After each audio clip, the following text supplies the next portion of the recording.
سورۃ المائدہ میں 7ویں پارے کے شروع میں نرم دل اور ایمان شناس عیسائیوں کی جماعت کا ذکر ہے کہ جب ان کے سامنے اللہ کے کلام کی تلاوت کی جاتی ہے تو حقیقت کو پہچاننے کی وجہ سے ان کی آنکھوں سے آنسو بہنے لگتے ہیں، اور وہ لوگ حق کو پہچاننے کے بعد اس کو قبول کر لیتے ہیں اور کہتے ہیں، اے ہمارے رب، ہم ایمان لائے، ہمارا نام بھی اسلام کی گواہی دینے والوں میں لکھ دے۔ یہ آیت اس وقت نجاشی شاہ حبشہ کی شان میں اتری جب قرآن کی تلاوت سن کر اس کی آنکھوں سے آنسو بہنا شروع ہو گئے اور اس نے اپنا شمار اسلام کی گواہی دینے والوں میں کروا لیا۔ اہل ایمان سے مخاطب ہو کر ارشاد ہوتا ہے کہ انہیں پاک چیزوں کو خود پر حرام نہیں کرنا چاہیے اور اللہ کے دیے پاک رزق کو کھانا چاہیے اور اس سے ڈرتے رہنا چاہیے۔ نیز ارشاد ہے کہ اللہ انسان کی بلا ارادہ کھائی قسموں پر مواخذہ نہیں کرتا، لیکن جب کسی قسم کو پوری پختگی سے کھایا جائے تو ایسی صورت میں انسان کو اس قسم کو پورا کرنا چاہیے۔ اس کے بعد شراب اور دیگر چیزوں کی حرمت کا ذکر ہے۔ ارشاد ہے کہ اے ایمان والو، بے شک شراب، جوا، بت گری اور پانسا ناپاک اور شیطانی کام ہے، پس تم ان سے بچو تاکہ کامیاب ہو جاؤ۔ بے شک شیطان جوئے اور شراب کے ذریعے تمہارے درمیان دشمنی اور عداوت پیدا کرنا چاہتا ہے اور تمہیں اللہ کی یاد اور نماز سے روکنا چاہتا ہے، تو کیا تم لوگ باز آ جاؤ گے؟ اس کے بعد سمندری شکار کو حلال قرار دینے کا ذکر ہے اور حالت احرام میں خشکی کے شکار سے منع کیا گیا ہے۔ ارشاد ہے کہ اللہ نے عزت کے گھر یعنی کعبہ کو لوگوں کے لیے موجب امن قرار دیا ہے۔ نیز یہ بھی ذکر ہے کہ پیغمبر کے ذمے تو صرف پہنچا دینا ہے، اور جو کچھ تم سامنے اور پوشیدہ کرتے ہو وہ اللہ کو معلوم ہے۔ ارشاد ہے کہ اچھا اور برا برابر نہیں ہو سکتے، خواہ برے کی کثرت تمہیں حیرانی میں ڈال دے۔ اس پارے میں اللہ نے بکثرت سوال کرنے سے بھی روکا ہے۔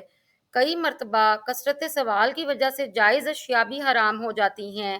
وصیت کرنے اور گواہی کو چھپانے والے کے بارے میں احکام بھی یہی نازل ہوئے ہیں۔ نیز اسی موقع پر نبیوں کو دیے گئے علم غیب کا تذکرہ ہے۔ ارشاد ہے کہ وہ دن یاد رکھنے کے لائق ہے جب اللہ پیغمبروں کو جمع کرے گا اور ان سے پوچھے گا کہ تمہیں کیا جواب ملا تھا، تو وہ عرض کریں گے کہ ہمیں کچھ معلوم نہیں، تو ہی غیب کی باتوں سے واقف ہے۔ اس کے بعد حضرت عیسیٰ علیہ السلام کی حواریوں سے باتوں کا ذکر ہے۔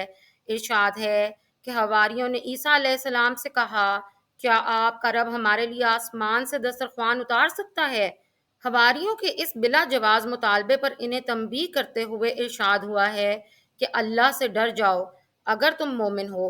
حضرت عیسیٰ علیہ السلام کی اس نصیحت کے جواب میں حواریوں نے کہا کہ ہم چاہتے ہیں کہ اس میں سے کھائیں اور اپنے دلوں کو مطمئن کریں اور ہم جان لیں کہ ہمیں سچ بتایا گیا ہے اور اس پر گواہ رہیں۔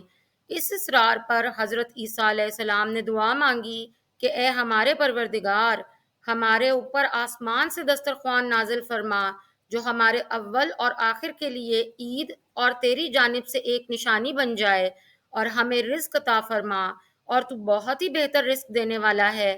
اس دعا پر رب نے فرمایا کہ میں دسترخوان تمہارے لیے اتاروں گا، پھر جو کوئی تم سے اس کے بعد کفر کرے گا تو میں اس کو ایسا عذاب دوں گا جو جہان والوں میں سے کسی کو نہیں دیا ہوگا۔ سورۃ المائدہ کے آخر میں اس بات کا ذکر ہے کہ قیامت کے دن اللہ تعالیٰ حضرت عیسیٰ علیہ السلام سے پوچھیں گے کہ کیا انہوں نے لوگوں کو کہا تھا کہ ان کی اور ان کی والدہ مریم صدیقہ کی پوجا کی جائے؟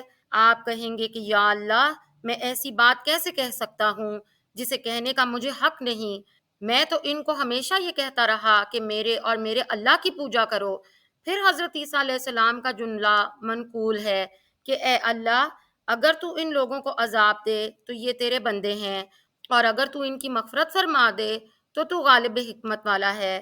سورۃ المائدہ کے بعد سورہ ال نام ہے، جس کے شروع میں ارشاد ہے کہ ہر قسم کی تعریف اس اللہ کے لیے ہے جو زمین اور آسمان کا خالق ہے اور جس نے اندھیروں اور اجالوں کو پیدا کیا، لیکن کافر پھر بھی اس کا شریک بناتے ہیں۔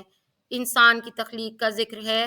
اللہ نے انسان کو مٹی سے پیدا کیا، پھر اس کو رہنے کا ایک وقت دیا، پھر ایک مخصوص مدت کے بعد اس کو زندہ کیا جائے گا، لیکن انسان ہے کہ دوبارہ جی اٹھنے کے بارے میں شک کا شکار ہے۔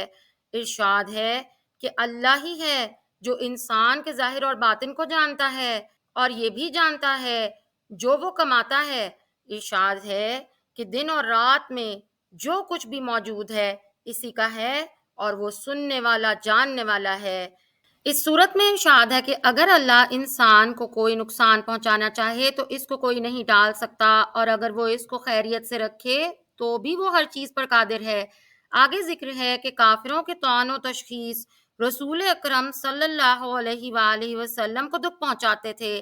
اللہ نے اپنے نبی کو ڈھارس بندھاتے ہوئے کہا کہ یہ لوگ در حقیقت آپ کو نہیں بلکہ اللہ کی آیات کو جھٹلاتے ہیں۔ ارشاد ہے کہ اللہ کے پاس غیب کے خزانوں کی چابیاں ہیں اور ان کو اس کے سوا کوئی نہیں جانتا۔ خشکی اور سمندر میں جو کچھ بھی موجود ہے اللہ اس کو جانتا ہے، اور کوئی پتا جو زمین پر گرتا ہے اللہ اس کو بھی جانتا ہے، اور کوئی ذرہ جو زمین کے کسی اندھیرے مقام پر پڑا ہے وہ اس کو بھی جانتا ہے۔ اس صورت میں اللہ نے حضرت ابراہیم علیہ السلام کے اپنی قوم کی بت پرستی کی بھرپور طریقے سے مذمت کا ذکر کیا ہے۔ بت پرستی کی مذمت کے ساتھ ساتھ آپ نے اجرام فلکی کی حقیقت کو بھی پا لیا۔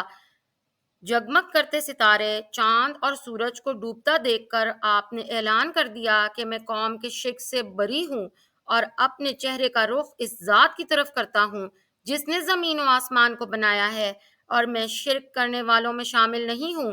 اس پارے کے آخر میں ارشاد ہے کہ لوگوں نے اللہ کی قدر جیسی جاننی چاہیے تھی نہ جانی۔ ارشاد ہوا کہ اس سے بڑھ کر ظالم کون ہوگا جو یہ کہے مجھ پر وحی آئی ہے حالانکہ اس پر کچھ بھی وحی نہ آئی ہو، اور جو یہ کہے جیسی کتاب اللہ نے نازل کی ہے ویسی میں بھی بنا لیتا ہوں۔ ارشاد ہے کہ اللہ ہی آسمانوں اور زمین کا پیدا کرنے والا ہے، اور اس کی اولاد کیسے ہو جبکہ اس کی بیوی ہی نہیں ہے؟ وہ اللہ ایسا ہے کہ نگاہیں اس کا ادراک کر ہی نہیں سکتی، اور وہ نگاہوں کا ادراک کر سکتا ہے۔ مسلمانوں کو حکم دیا گیا ہے کہ جو مشرق غیر اللہ کی پجاری ہیں ان کو گالی نہ دیں۔ یہ لوگ جواب میں اللہ کو گالی دیں گے۔ یہ لوگ اللہ کی سخت قسمیں کھاتے ہیں کہ اگر ان کے پاس کوئی نشانی آئے تو وہ ایمان لے آئیں گے۔ ان سے کہہ دیجئے کہ نشانیاں تو سب اللہ کے پاس ہیں، یہ ایسے بدبخت ہیں کہ ان کے پاس اگر نشانیاں آ بھی جائیں تب بھی یہ ایمان نہ لائیں گے۔ دعا ہے کہ اللہ تعالی ہمیں قرآن مجید کو پڑھنے، سمجھنے اور اس پر عمل پیرا ہونے کی توفیق دے۔ اگر آپ کو یہ ویڈیو پسند آئی ہو تو ہماری ویڈیو کو لائک اور شیئر ضرور کیجیے گا۔ ہمارے چینل کو سبسکرائب کرنا مت بھولیے گا، اور ہمیں اور ہمارے اہل خانہ کو اپنی دعاؤں میں یاد رکھیے گا۔ کل آپ سے ایک نئی ویڈیو کے ساتھ ملاقات ہوگی، تب تک کے لیے اللہ آپ کا نگہبان۔